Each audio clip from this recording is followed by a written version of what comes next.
Thank you. Next up is Michael Lynn.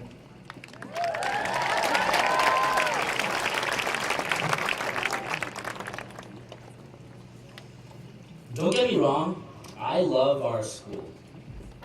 But red and black are the most heat-absorbent colors we could possibly wear now. We couldn't have had a little bit of white on here, maybe some gray. Well, if I die from heat stroke, Brandon, you can have my Beanie Baby collection. Regardless, graduation's here today. And as I stand before you on this stage, I want to illustrate a way to gauge just how far we've come. So I want you all to ask yourself this. If you picked up a dictionary, rushed off the cover, and flipped it to a page, ran your finger down the entries and paused it at your name, how would you be defined? We began answering this question in 2009. Some guys got buzz cuts, crew socks, and girls' numbers for the first time. And some didn't. But it's alright because I'm dating Carolyn Rocha. Girls had to deal with their own challenges that came along with high school, like painfully long lines in the bathroom.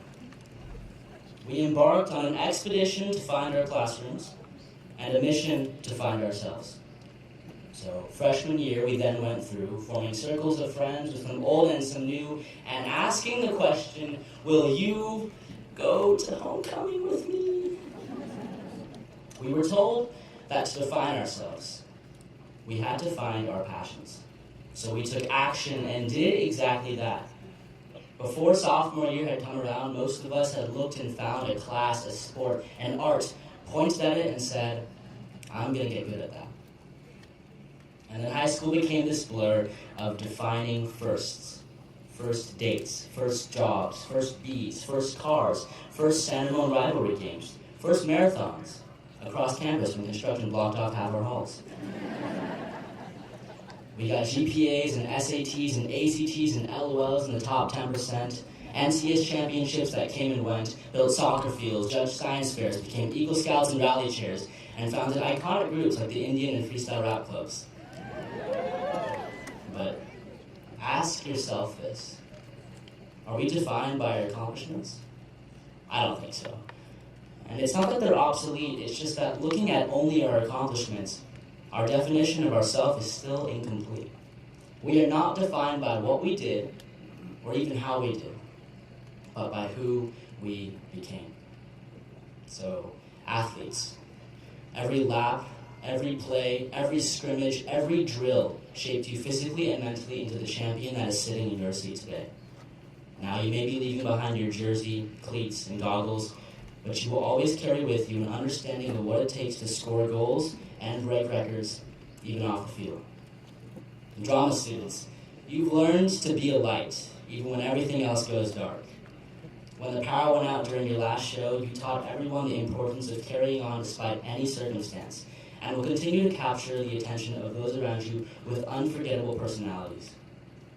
To our amazing choir and band, you become incredible musical performers individually, but even more so working together. You know better than anyone what it means to contribute to something bigger than yourself.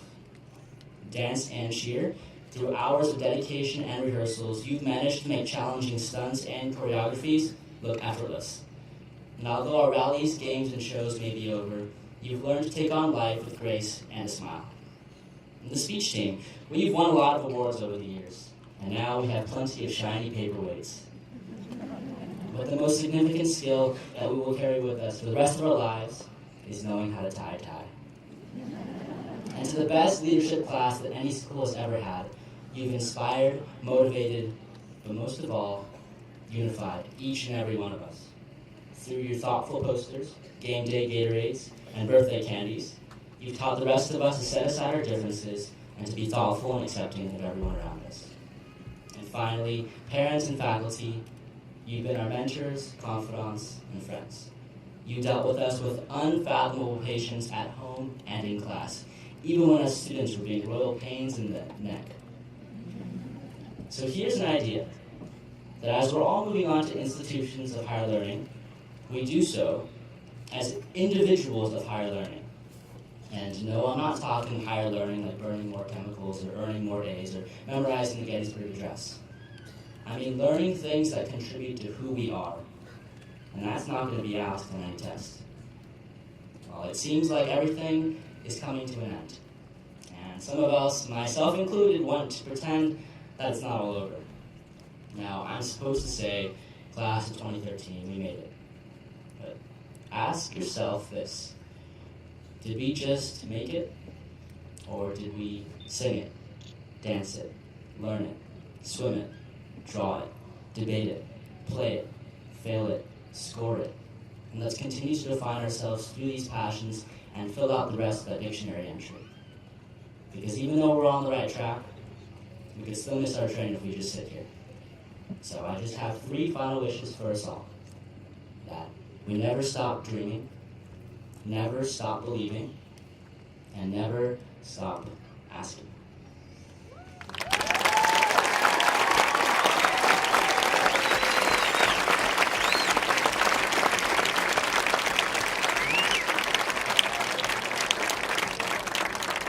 Just 2 very great examples of the class of 2013. Another round of applause for our speakers.